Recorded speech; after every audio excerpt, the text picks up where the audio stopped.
Hello दोस्तों, स्वागत है आप सभी का आपका अपना चैनल क्लासेज में। दोस्तों, आज हम लोग क्लास 12 हिंदी का काव्य खंड का हम लोग नाभादास यानी छप्पा देखने वाले हैं। इस सेशन में हम लोग इस चैप्टर का संपूर्ण अर्थ और एमसीक्यूज देखेंगे। तो दोस्तों, अंत तक बने रहिए, वीडियो को स्किप मत कीजिए। आप लोगों ने इससे पहले का वीडियो नहीं देखा है तो वो वीडियो भी आप लोग देख लीजिए। डिस्क्रिप्शन में उन सभी का प्लेलिस्ट दिया गया है, वहाँ से आप लोग देख सकते हैं। तो दोस्तों, अंत तक बने रहिए। चलिए इस सेशन को शुरू करते हैं।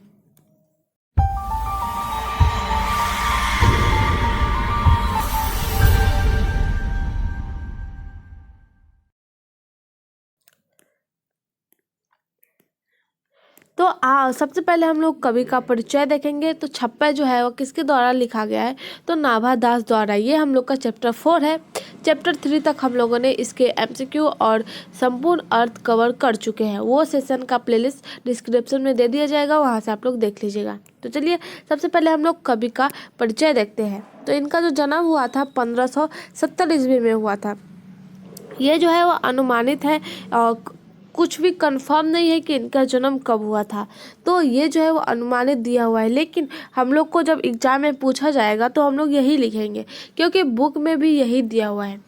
तो जन्म जो है वो 1570 ईस्वी में हुआ था। निधन 1600 ईस्वी में जो हुआ था वो 1600 ईस्वी में हुआ था। ये अज्ञात है।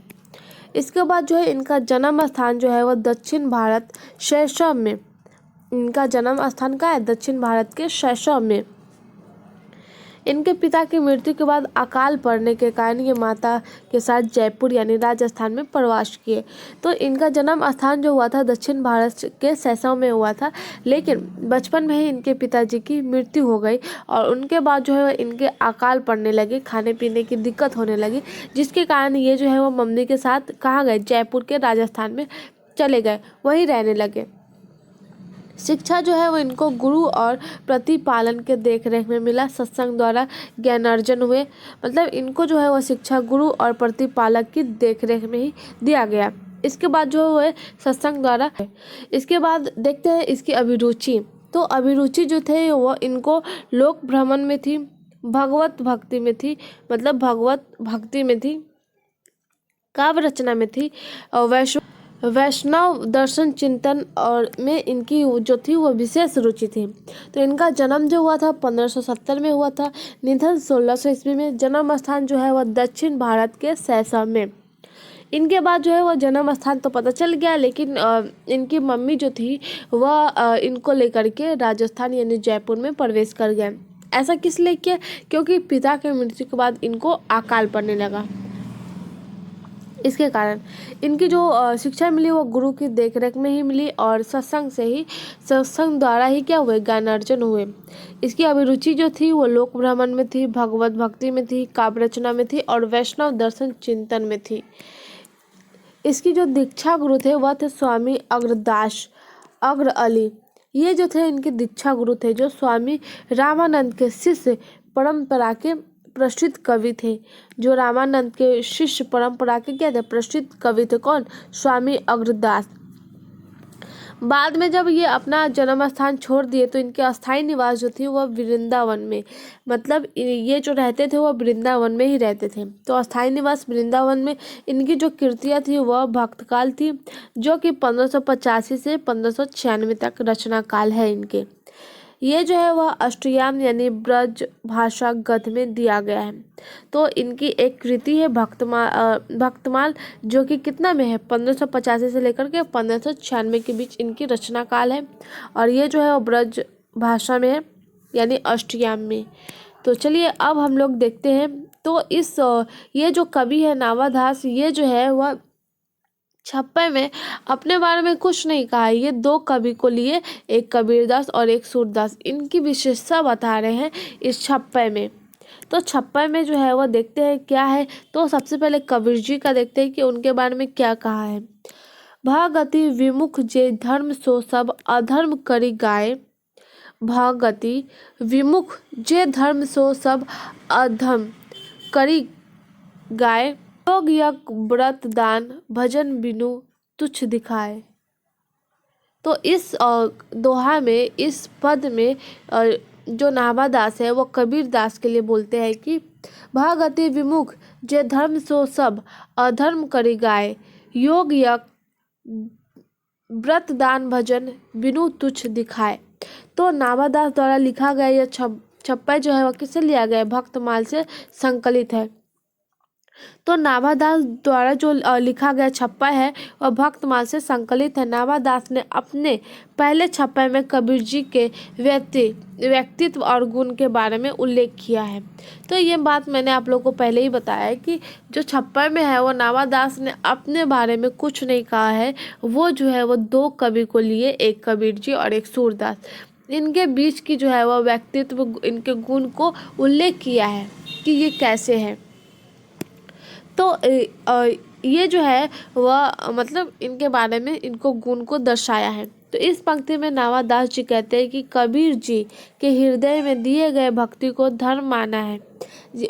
आपके पंक्ति में दिख रहा होगा कि भागति विमुख, यानी इनके जो हृदय में है वो भक्ति को धर्म माना गया। जो धर्म सो सब अधर्म करी गाय, जिसमें सच्ची भावना हो, प्रेम हो, बाकी सब अधर्म हो, दिखावा हो। मतलब कबीर जी ने हृदय से किए गए भक्ति को धर्म माना है। कबीर जी जो है वह हृदय से किए गए भक्ति को ही धर्म माना है, जिसमें सच्चाई हो, भावना, सच्चाई की भावना हो, प्रेम हो। बाकी अगर हृदय से भक्ति ना हो वो सब क्या हो जाएगा? अधर्म, दिखावा। उन्होंने योग यज्ञ व्रत दान और भजन आदि को तुच्छ माना है। मतलब ये जो है वह योग यज्ञ व्रत दान भजन बिनु तुच्छ दिखाए। मतलब कबीर जी जो है वह क्या माना है? इन्होंने सिर्फ एक ही लाइन कहा है, मतलब सिर्फ एक बात कहा है कि असली धर्म वो है, असली भक्ति वो है जो हृदय से किया जाए, दिल से किया जाए। बाकी सब क्या है? बाकी सब दिखावा है, व्यर्थ है, अधर्म है। उन्होंने योग यज्ञ व्रत दान और भजन आदि को तुच्छ माना, मतलब बेकार माना है, बकवास माना है। उनका कहना है कि ये सब जो है वह एक दिखावा है।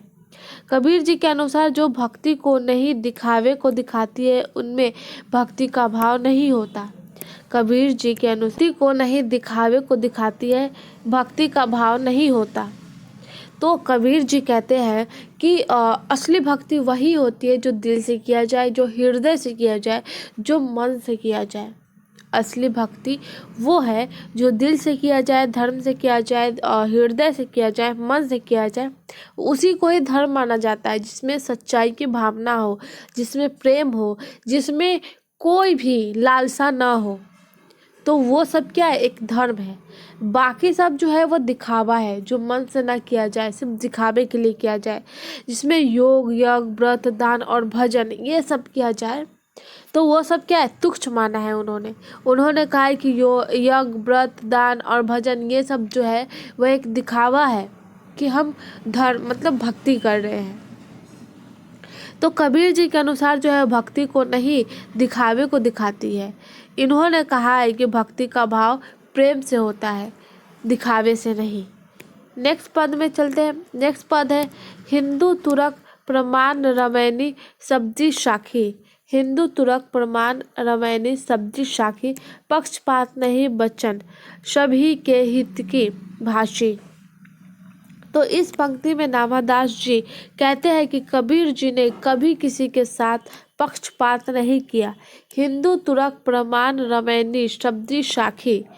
हिंदू तुरक प्रमाण रमैनी सब्जी साखी, मतलब कबीर जी ने है किसी के साथ क्या किया? पक्षपात नहीं किया है। पक्षपात नहीं, वचन सभी के हित की भाषी। उन्होंने वचन उन्हीं के भाष्य जो है, उनके वचन, उनकी भाषा जो है वह हमेशा सभी के हित में होती है। वह किसके हित में होती है? वह हमेशा सभी के हित में होती है, किसी एक के नहीं कि हाँ इसको हम करेंगे उसको नहीं करेंगे, ऐसा कुछ भी नहीं है। यह जो है वह सबके हित में है, चाहे वह हिंदू हो या इसका परिणाम रमैनी और शब्दी है जो मेरी बातों का सबूत है। तो कबीर जी कहते हैं, नाभादास जी कहते हैं कि कबीर जी ने कभी भी किसी के साथ भी पक्षपात नहीं किया। पक्षपात मतलब किसी एक का साइड लेना, मतलब गलती किसी का भी हो लेकिन साइड उसी का लेना जिसको लेने का मन हो। सच को ना देखना, अनदेखा करना, ये सब जो होता है पक्षपात, मतलब हमेशा उसी का साइड लेना। तो ऐसा कबीर जी ने कभी नहीं किया है। उनके वचन, उनके भाषा जो है, उनके वचन जो है वह उनकी भाषा है और वह हमेशा सभी के हित में ही होती है। वो सच है तो सच है, गलत है तो गलत है, ऐसा कबीर जी करते थे। चाहे वह हिंदू हो या फिर मुसलमान, इसका प्रमाण रामायणी और शब्दी है जो मेरी बातों का सबूत है, ये कहते हैं कबीर जी। तो यही सब चीज़ जो है वो नाभादास दास बताते हैं कि कबीर जी का व्यक्तित्व में गुण, उनकी सोच समझ कैसी थी वो। तो चलिए नेक्स्ट पद में चलते हैं। आरूढ़ दशा है जगत पे, मुख देखी नहीं भनी, कबीर कानी राखी नहीं, वर्माश्रम षटदर्शनी। मतलब आरूढ़ दशा है जगत पे, मतलब इसमें कहते हैं कि कबीर ने कभी मुख देखी बात नहीं की। आरूढ़ दशा है जगत पर, मुख देखी नहीं भनी, मतलब मुख देखी नहीं भनी मतलब कभी भी जो है वह मुख देखी बात नहीं की। संसार में किसी के साथ पक्षपात नहीं किया। कबीर जी जो थे वह संसार में कभी भी किसी के साथ क्या के पक्षपात नहीं किए। संसार के सभी लोग एक ही दशा में सवार होकर मुख देखी बात करते हैं। कबीर जी का कहना है कि उन्होंने कभी भी मुख देखी बात नहीं की, संसार में कभी भी किसी के साथ पक्षपात नहीं किया, लेकिन संसार में लोग जो है वह एक ही दशा में सवार होकर के मुख देखी बात करते हैं। पर कबीर ने कभी भी ऐसा नहीं कहा। कबीर ने कभी सुनी सुनाई बातों पर विश्वास नहीं किया। 4 वर्ण, 4 आश्रम और 6 दर्शनी को भी उन्होंने कोई महत्व नहीं दिया। इस पद में कबीर जी जो है वह संसार के बारे में बता रहे हैं कि संसार जो है वह एक ही नाव में सवार होकर के और मुख देखी बात करते हैं। अगर कोई भी इंसान अगर कुछ गलत किया तो सब लोग वही सोचते हैं जो उन्होंने देखा, सुनी सुनाई पर बात विश्वास किया। कोई ये नहीं सोचता कि बगल वाला से भी पूछ ले। हमेशा अपनी देख करके उनके बारे में मनगढ़ंत कहानी बना लेते हैं। तो यही कबीर जी कहते हैं कि वो कभी सुनी सुनाई बातों पर विश्वास नहीं करता। कभी कभी आप लोगों ने देखा होगा कि कुछ जो होते हैं, अगर आप कुछ करते कुछ और है, लोग ऐसे कुछ आपको कोई और लोग देख लिया, वो आपके पेरेंट्स कर जाकर ऐसे बोल दिया, तो पेरेंट्स उसकी बात पे विश्वास करते हैं। कभी कभी ऐसा होता है, नहीं करते अच्छी बात है, लेकिन कभी कभी ऐसा होता है।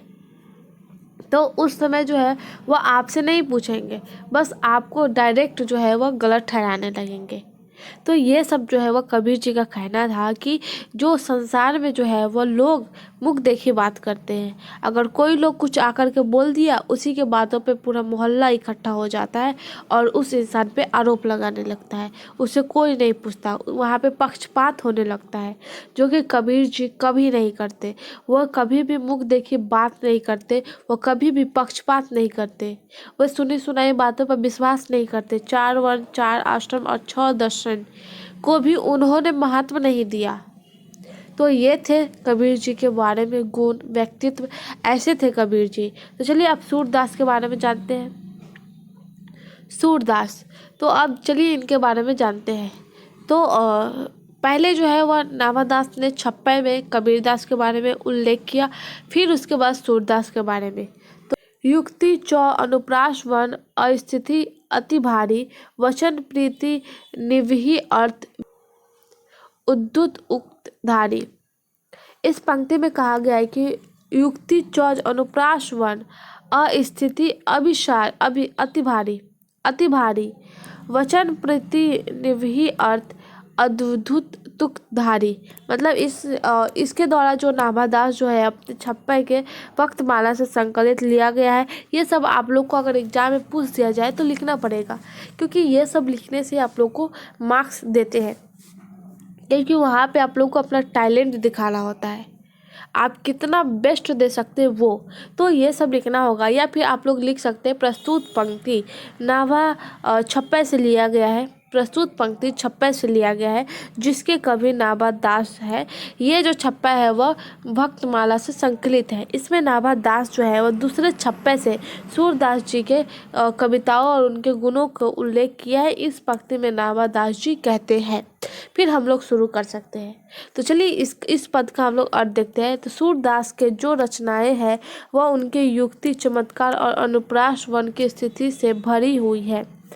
युक्ति, चौज, अनुप्रास वन और स्थिति अति भारी, मतलब जो भी सूरदास के कवि रचनाएं हैं, युक्ति है, चमत्कार है, ये सब किससे भरी है?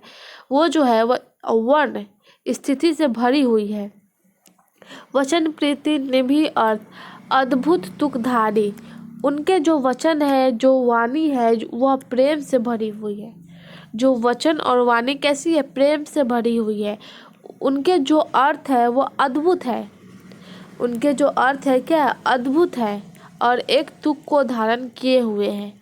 तो इस पंक्ति में कहा है नाभा दास ने सूरदास जी के बारे में कि इनकी जो रचनाएं होती है वो कैसी होती है? युक्ति होती है, चमत्कार होती है, वन प्रास होती है, उससे क्या स्थिति से भरी हुई होती है। ये जो है वो वचन करते हैं या फिर वाणी है इनके पास, ये सब जो है वो प्रेम से भरी हुई है। और ये जो भी रचना करते हैं उनका जो अर्थ होता है वो अद्भुत होता है, वह एक तुक को धारण किए हुए रहता है। तो नेक्स्ट देखते हैं। नेक्स्ट में है प्रतिबिंब। दिव्य दृश्य हृदय हरि लीला भाषी, जन्म कर्म गुण रूप सभी रचना प्रकाशी। इस पंक्ति में जो है वह सूरदास ने अपने दिव्य दृश्य, अपने हृदय से हरि एक प्रतिबिंब बनाया है। क्या बनाया? प्रतिबिंब बनाया है, हरि प्रतिबिंब बनाया है। इसमें कहा गया प्रतिबिंब दिव्य दृश्य हृदय हरि लीला भाषी, मतलब सूरदास ने दिव्य दृश्य अपने हृदय से हरि एक प्रतिबिंब बनाया है। उनके लाल का वर्णन किया है। कैसा कलर का वर्णन किया? लीला भाषी, यानी लाल, लाल का वर्णन किया है। उन्होंने श्री कृष्ण के जन्म कर्म गुण और रूप का वर्णन अपने वचनों द्वारा कविताओं के रूप में प्रकाशित किया है। जन्म कर्म गुण रूप सबकी सभी रचना प्रकाशी, मतलब श्री कृष्ण के जन्म कर्म गुण और रूप का वर्णन अपने वचनों द्वारा अपने कविताओं के रूप में प्रकाशित किया है। अगला दोहा है विमल बुद्धि हो ताशुकी, जो सब गुण श्रवणनि धैर्य, सुकवित सुनी कौन कवि, जो नहीं सिर चालन करे। तो इस दोहा में जो है, इस दोहा में नाभा दास जी कहते हैं कि सूरदास की रचनाओं को, उनके गुणों को अपने कानों से सुनता है, अपने कानों से सुनता है। गुणों को क्या करता है? अपने कानों से सुनता है। उनकी बुद्धि निर्मल हो जाती है। जो भी इनकी रचनाओं को अपने कानों से सुनता है उनकी बुद्धि क्या हो जाती है? निर्मल हो जाती है। सूरदास की कविताओं को सुनकर कोई भी उनकी बातों को गलत नहीं कह सकता। ऐसी होती है इनकी कविताएं। सूरदास की कविताएं कैसी होती है? इतनी जो होती है कोमल होती है, इतनी मतलब निर्मल होती है कि जो भी सुने इसकी बुद्धि कैसी हो जाती है? निर्मल हो जाती है। कोई भी इनकी बातों को गलत नहीं कह सकता। सभी उनकी कविताओं पर अपनी हामी भरते हैं। क्या करते हैं? अपनी हामी भरते हैं और अपना सिर हाँ में हिलाते हैं। तो ऐसी है सूरदास की कविता। तो चलिए अब इस चैप्टर का हम लोग MCQs देखते हैं। तो इससे पहले हम लोगों ने कवि का परिचय देख लिया है, फिर हम लोगों ने संपूर्ण अर्थ देख लिया है। तो चलिए शुरू करते हैं MCQs को। अभी तक आप लोगों ने हमारे चैनल सब्सक्राइब नहीं किया है तो प्लीज़ वीडियो को लाइक करिए, चैनल को सब्सक्राइब करिए और बेल आइकन को दबाइए ताकि जितने भी अपडेट्स हो सबसे पहले आपके पास पहुँचे। और इस सेशन को अपने दोस्तों में शेयर करिए और चलिए कमेंट में आंसर बताते रहिए। तो पहला क्वेश्चन है नाभा दास का जन्म कब हुआ था? नाभा दास का जन्म कब हुआ था वो बताना है। तो आइए इसका आंसर देखते हैं। पहला है 1550, ऑप्शन बी में है 1570, ऑप्शन सी में है 1560, ऑप्शन डी में है 1565। तो चलिए कमेंट में इसका आंसर बताइए जल्दी से कि इसका आंसर क्या हो जाएगा।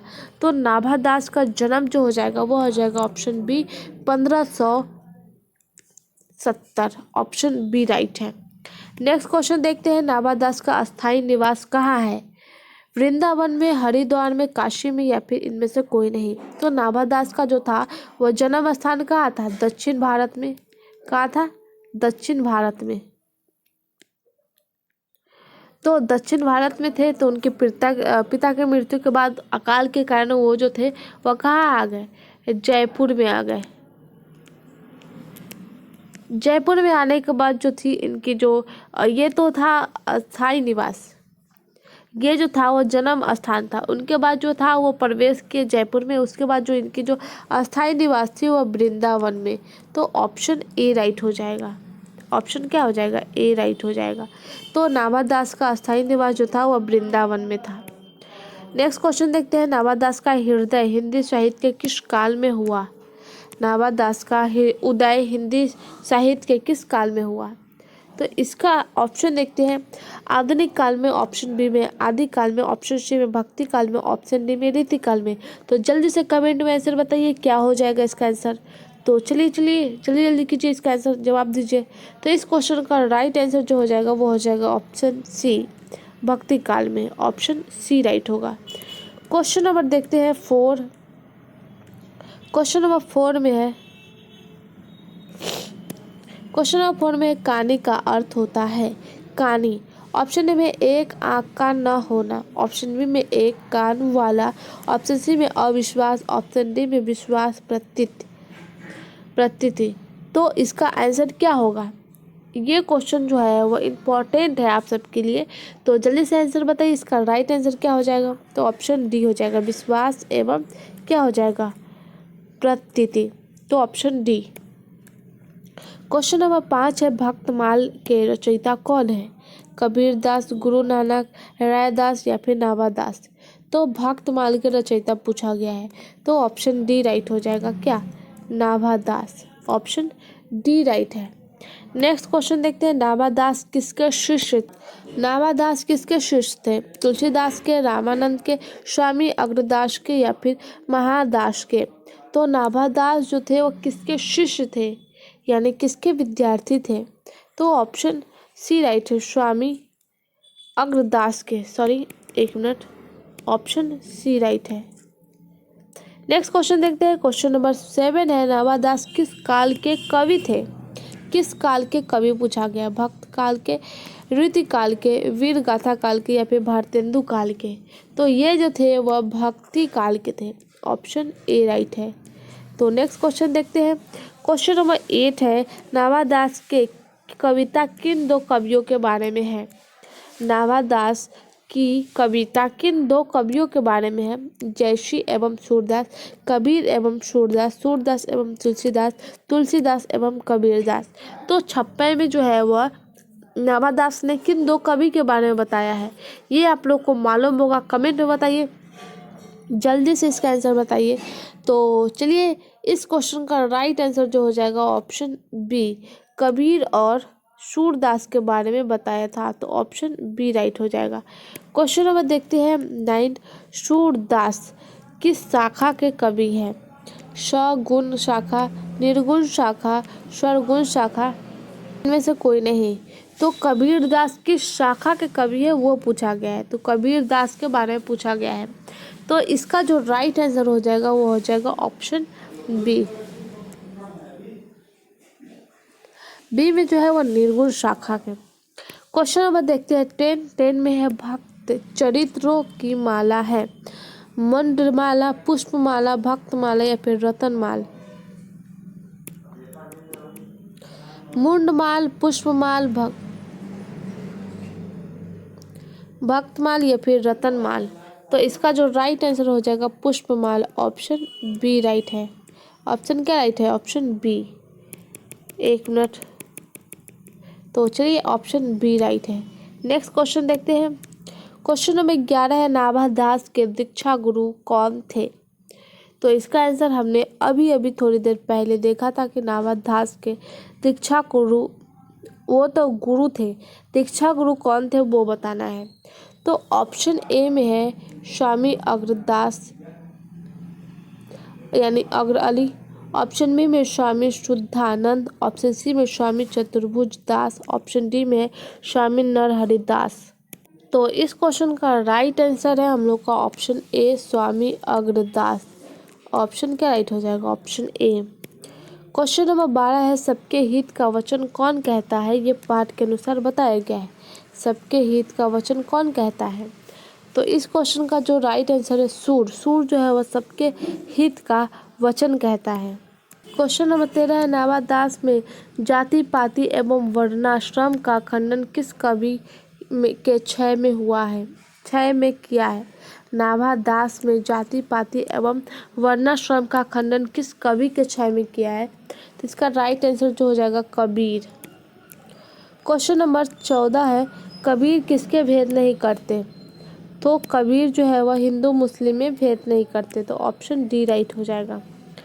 नेक्स्ट क्वेश्चन देखते हैं। क्वेश्चन नंबर 15 है, शूर कवित सुने कौन कवि में कौन सा अलंकार है? तो इस क्वेश्चन का राइट आंसर जो है वह अनुप्रास। कौन सा है? अनुप्रास। क्वेश्चन नंबर 16 है, छप्पै कितनी पंक्तियों का छंद है? छप्पै यानी 6, तो ऑप्शन सी राइट हो जाएगा। क्वेश्चन नंबर देखते हैं 17, शूर के कवित को सुनकर कभी क्या नहीं कह सकते? शूर की कवित को सुनकर सभी क्या नहीं कह सकते? तो वो जो है वह ऑप्शन ए राइट है, सिर हिलाते हैं। क्या करते हैं? तो सिर हिलाते हैं, ऑप्शन ए राइट होगा। क्वेश्चन नंबर देखते हैं 18 में है, संपूर्ण भक्तमाल में किस छंद की व्यंजना है?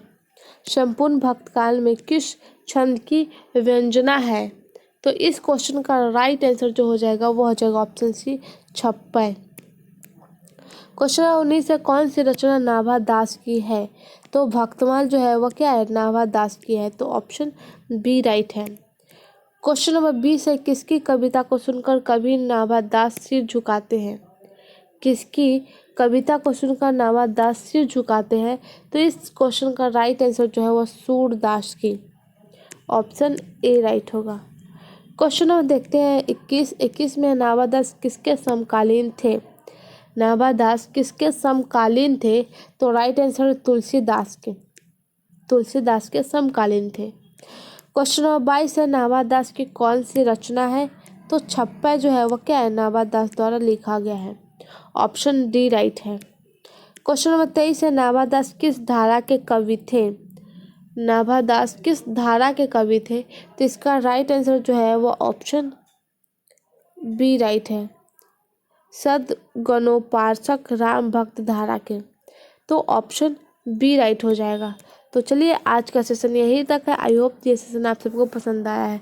वीडियो पसंद आया तो लाइक करिए, चैनल को सब्सक्राइब करिए और बेल आइकन को दबाइए ताकि जितने अपडेट्स हो सबसे पहले आपके पास पहुंचे। और इस वीडियो को ज़्यादा से ज़्यादा अपने दोस्तों में शेयर करिए। तो आज के लिए बस इतना ही, धन्यवाद।